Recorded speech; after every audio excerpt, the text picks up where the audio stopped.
The FedLife podcast is presented by Serving Those Who Serve, a fiduciary, fee-based financial planning firm serving federal government employees and retirees all over the country.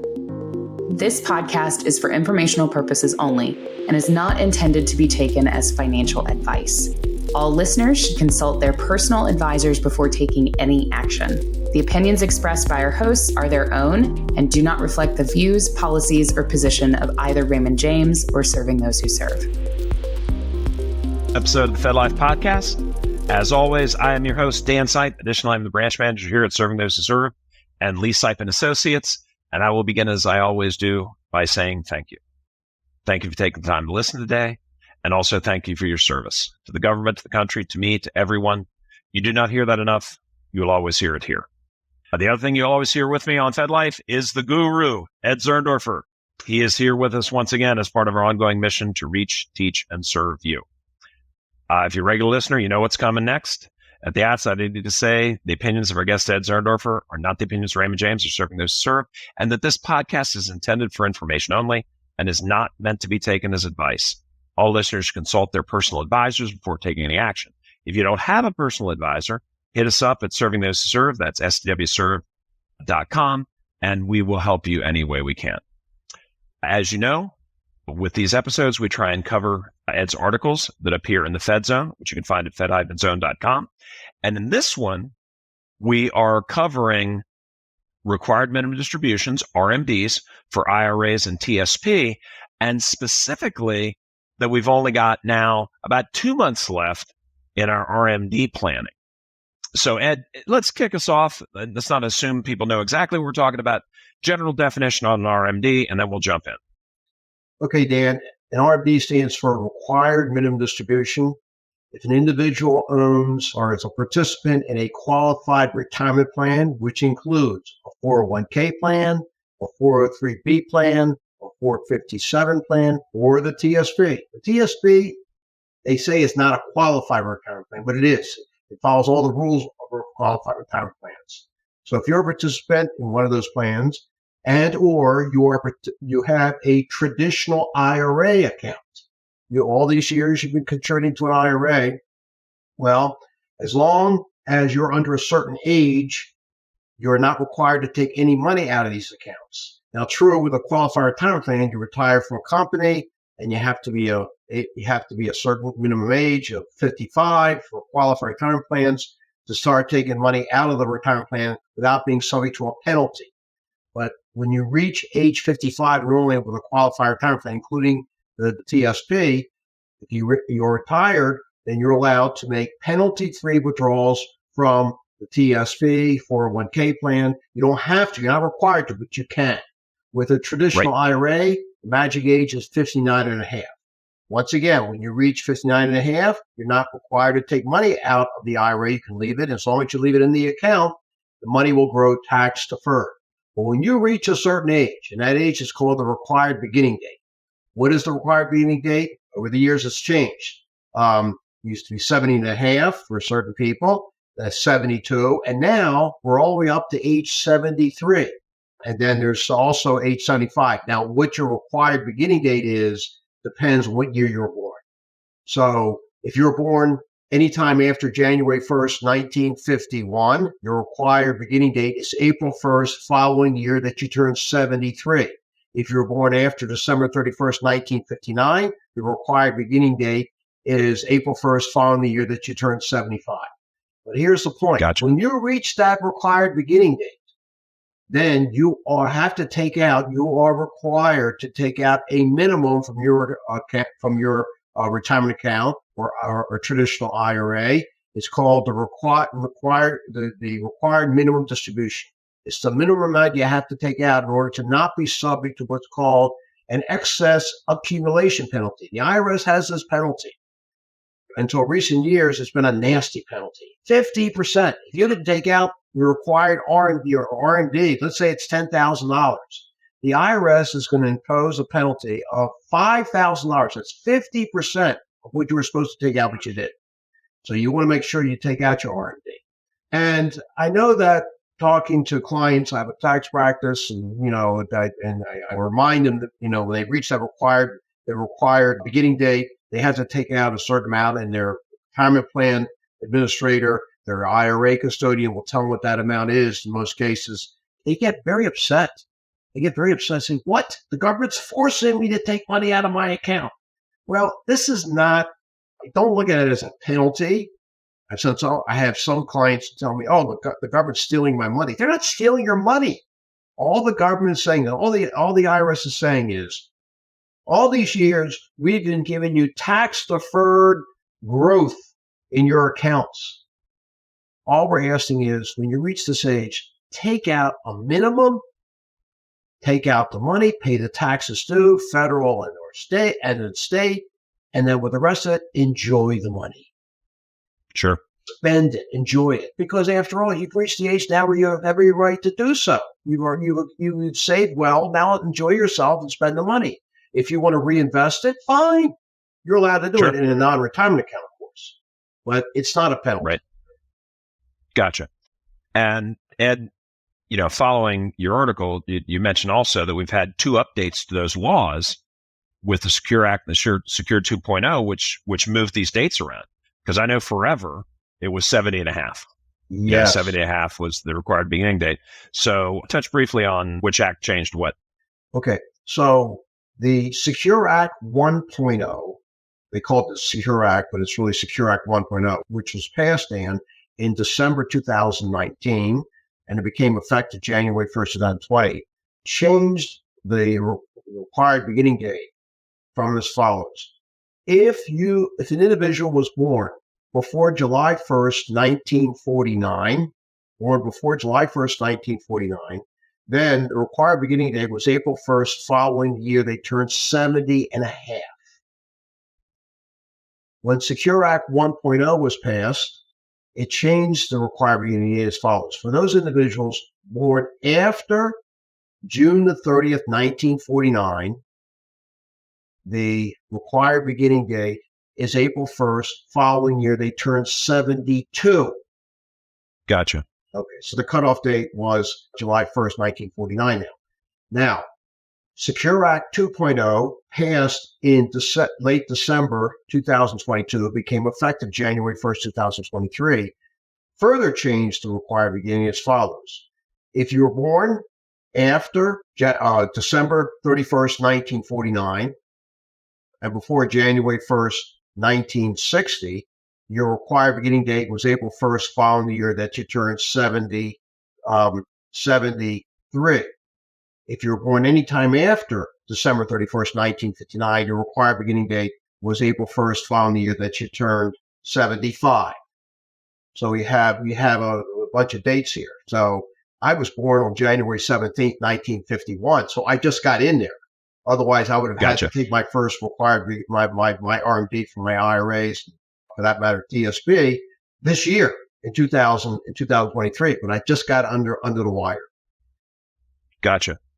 And the article also points out that Roth IRAs and Roth TSPs are not subject to RMDs, but you also indicate that there can be some confusion around beneficiary IRAs as a result of the rule changes.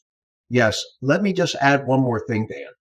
Sure. When it comes to the TSP, if you are a TSP participant and you still are in federal service and you've reached your required beginning date, you're still in federal service, you are not subject to the RMD. The RMD rules apply when it comes to qualified retirement plans to individuals who have retired from the company, or in this case, the federal government. Actually, there's a slight variation that, and if you are an owner of a company, more than a 5% owner of a company, and you've reached your required beginning date, you've got to take your RMD. They don't make any exceptions for owners of companies, but that's not the case with the TSP. We're talking about the TSP here. So if you're still in federal service and you've reached your required beginning date, not only can you contribute to the TSP, but you don't have to take any money out of it. But when you retire, then if you passed your required beginning date, then you got to take your first RMD from the TSP no later than April 1st, following year that you retire. Gotcha. But that's not the case if a TSP participant who has reached his or her required beginning date has a traditional IRA. That traditional IRA that they own is going to be straight to RMD, whether they are retired from federal service or not. So it's something that those federal employees who've reached the required beginning date may want to keep in Sure. mind.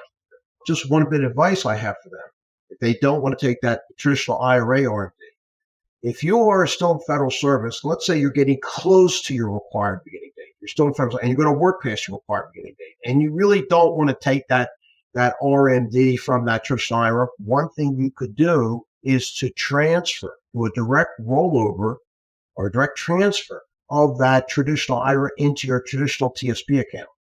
And once it hits a traditional TSP account, then you won't have to worry about taking a traditional IRA. You would have to transfer the entire thing. It's just a suggestion. Gotcha. And great tips on that, Ed. But getting back to the article, yes, you did indicate there's some confusion around beneficiary IRAs. So where somebody has inherited an IRA from somebody else, yes, different set of rules than the ones that they funded themselves, right? And I've got to tell you, Dan, there's a lot of confusion on this. There is so much confusion on this. And that's why anybody listening today, or if you want to spread the word, please talk to a qualified advisor who understands all the R&D rules. They are very complex and they're changing all the time. That's one of the problems. The IRS over the last couple of years has issued so many notices and letter rulings and things like that, make it even more confusing. We try to keep up in the Fed zone with all the changes. All right. Sure. Now, yep. As far as beneficiaries, if you are a beneficiary of a traditional IRA, depending on when you inherited that portion of that traditional IRA, will determine whether you have to take an RMD for 2023. IRS came out with a rule because of all this confusion. IRS ruled that anybody who inherited a traditional IRA anytime after December 31st, 2019, would normally have to take an RMD because the inherited IRAs, it's called an inherited IRA, are subject to RMD. You can't wait till your required beginning date. You have to start taking money out of that inherited IRA. First one is due by December 31st following the year that you inherited the IRA, or I should say when the IRA owner died. But the IRS, in a couple of notices this year, said that anyone who did not take an inherited IRA RMD in 2021, 2022, and 2023 does not have to take a inherited IRA RMD for those 3 years. Okay. Now, there are some other exceptions, though. Well, I should say exceptions. Well, let me follow up. There are exceptions. Anything that's associated with Roth has no RMD rules. Okay, RMD rules. Okay, like the Roth TSP, no RMD rules, and that's going to change. But getting back to the inherited IRAs, that if an individual inherited an IRA, the IRA owner died before January 1st, 2020, and they elected to take their inherited IRA to take out distributions over their life expectancy. That was an option there. Secure Act 1.0, by the way, did away with that for certain beneficiaries. I'll get to that here in a moment. But anybody who inherited an IRA, a traditional IRA, from an IRA owner who died before January 1st, 2021, and they're elected taking payments over life expectancy. That means they got to take an RMD every year, including this year. So if you have an inherited IRA from a relative, parent, sibling, whoever, who died before January 1st, 2020 rather, then you must take your RMD every year, including this year. No exception. Under Secure Act 2.0, was created. Secure Act 1.0 again, created a certain classes of beneficiaries. One of them is called an eligible designated beneficiary. Who does that include? It includes a spouse. It includes a beneficiary who is not more than 10 years younger than the IRA owner. Those individuals have the option of, when they inherit an IRA from someone who died after December 31st, 2019, that they still have the option of taking their distributions. And they are subject to RMD, but they can have their RMD based on taking receiving the inherited IRA over their life expectancy. They don't have to take it out within 10 years, like non-eligible designated. They too are subject to RMD for 2023. They got to take out everyone. There are no exceptions. The IRS says those individuals, these so-called eligible designated beneficiaries, EDBs, must take their 2023 RMD no later than December 31st, 2023. Gotcha. One of the things I love about your article, Ed, is that many times you're bringing up things that wouldn't necessarily cross the paths of our feds. And you're absolutely doing this here, where you talk about qualified charitable distributions, or QCDs. Tell us about that. Yes, a qualified charitable distribution is a way for an individual who owns a traditional IRA account to make a withdrawal from that traditional IRA. And money coming out of the IRA goes to a qualified charity. Now, what is the benefit? The benefit is that withdrawal is not going to be included in income, in one's adjusted gross income. Do they get a charitable deduction? No, they do not get a charitable deduction. But it's a way of decreasing the size of their IRA, because if they have reached their required beginning date and they are subject to an RMD with that traditional IRA, then that QCD, that qualified charitable distribution, will count towards their RMD. So if they have an RMD of $10,000 and they tell their traditional IRA custodian, please make a $10,000 distribution and give it to my favorite, my church, my synagogue, my mosque, okay, whatever charitable organization, then that $10,000 donation to the charity that's coming to charity will count as an RMD. Therefore, that again, the individual does not have to take out more money to satisfy their actual RMD, because that counts. Now, they cannot get a deduction. They cannot get a deduction, a charitable distribution, but it really will save them that money included in income. Because remember, for a traditional IRA, it counts as income. It counts as that if they get distribution. And it could push them to a higher tax bracket. If they're enrolled in Medicare Part B, the amount of their premiums that they pay monthly depends on their income. And if their income is less, they may end up paying less for Medicare Part B. So there's a lot of positive things associated with QCDs. So our listeners know that in order to make a QCD, you have to be at least age 70 and a half. And there is a dollar limitation as far as how much you can give overall. You can make as many QCDs as you want, I'll tell you, to various organizations, but there's an annual limit of $100,000. That's per individual. Gotcha. So a couple, both who have reached 70 and a half, could give away as much as $200,000. Sure. That's good to know. You round out the article with a discussion of Roth conversions and how that interplays with required minimum distributions. So what do our folks need to know here? Okay, a couple things about Roth IRA. Oh, before I forget, I just want to say one more thing about the QCD, Dan. That if you're going to make a QCD for this year, you're eligible, you're over 70 and a half. The deadline is December 31st, 2023. But don't wait till December 31st to do that, because you have to notify the charity. You have to notify your IRA custodian that you want to make a QCD. It may take a few days to get paperwork through. And by IRS rules, that QCD has to be made no later than December 31st. So you got to give them some time to get that and received by the charity. So you got to give them a little time, your IRA custodian time to get everything in motion to really affect the QC date.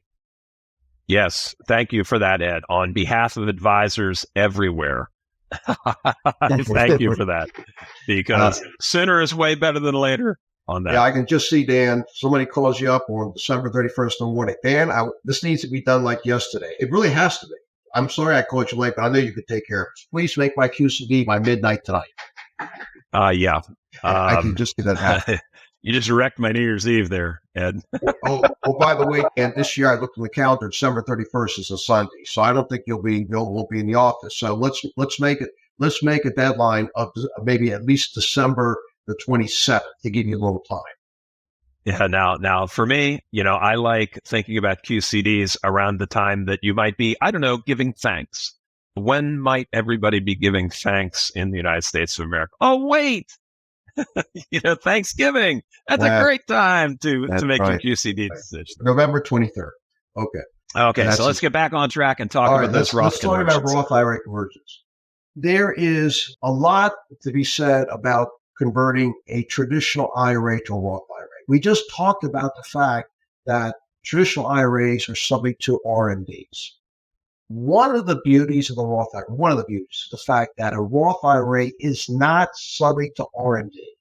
You can keep a Roth IRA, an individual can keep a Roth IRA as long as he or she wants, and knowing that when they pull money out of the Roth IRA, they don't have to pay any federal state taxes. And if the person happens to be pass away, they can bequest their Roth IRA to their spouse, and the same thing is true. So the Roth IRA has a lot of good things associated with it.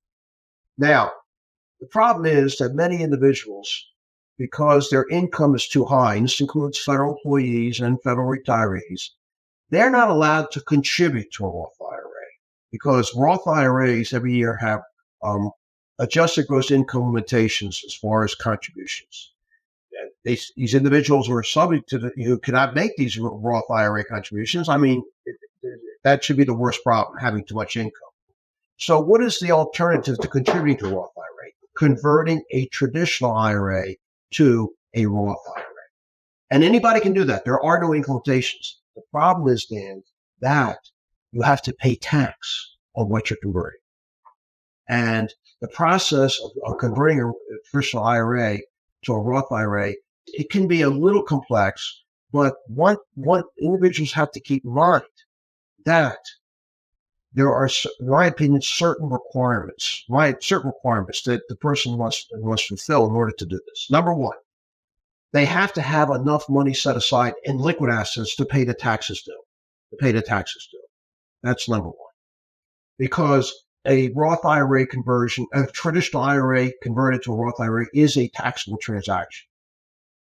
And second requirement is, talking about taxes, you don't want to convert so much of a traditional IRA in any 1 year to have to pay more taxes. You don't want to be pushed into what's called a higher federal, in some cases, state marginal tax bracket. So you should be working with a qualified advisor who understands this, who understands the tax consequences. Now, the good news is this, that because right now we are in a low individual tax environment, individual marginal tax rates are the lowest now.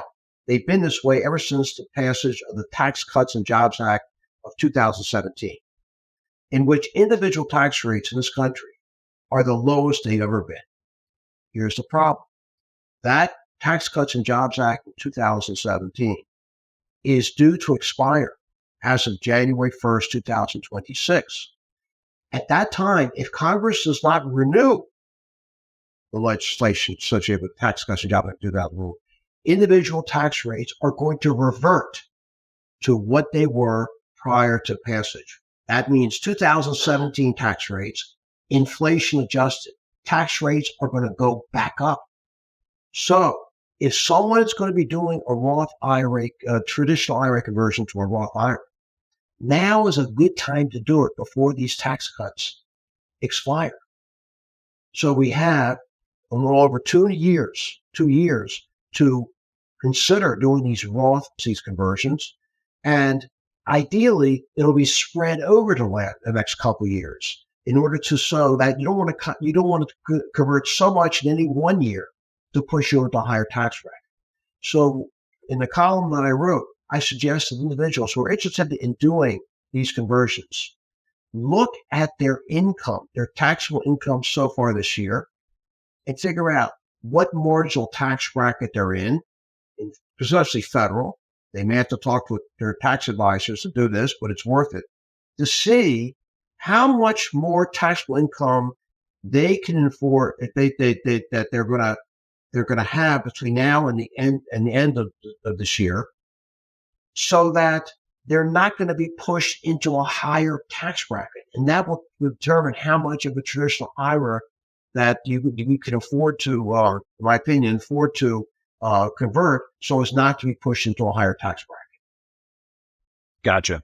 And do the same thing in 2024 and 25, because in my opinion, this is a golden opportunity to do these conversions during these couple of years.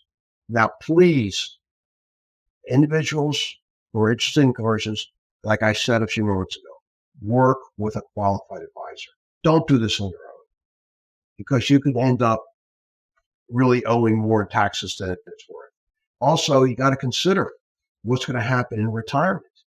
Maybe you will, in fact, be in a lower overall marginal tax bracket. It's possible. So that maybe these conversions are not worth it.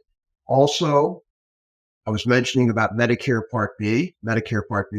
Eventually, you're going to be enrolled in Medicare Part B. And we talked about the fact that traditional IRAs are subject to RMDs. Those RMDs are going to be included in income. It could push you into a higher marginal tax bracket. Also, it could result in you're paying more for Medicare Part B, because what you pay for Medicare Part B depends also on your adjusted gross income. And the folks in Medicare, they put what you pay for Medicare Part B, they tell you is based on your income. They have income, it's called tiers. The higher income tier, the way you got to pay for Medicare Part B. So there's a lot of planning through here.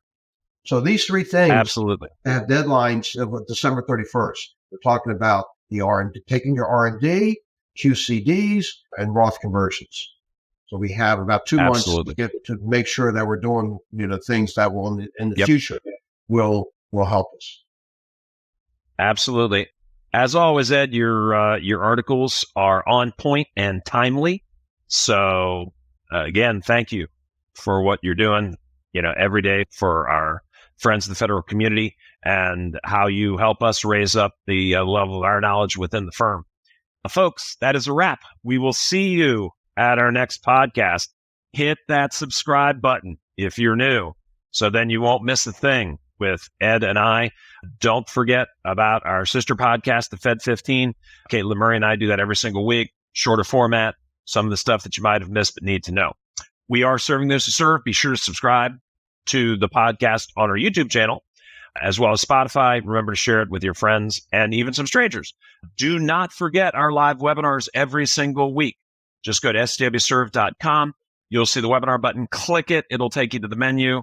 We've got a slew of them. We're doing 7 or 8 every single month, where the guru will come to you, reach you where you are, teach you where you are, serve you where you are. Share that with your friends.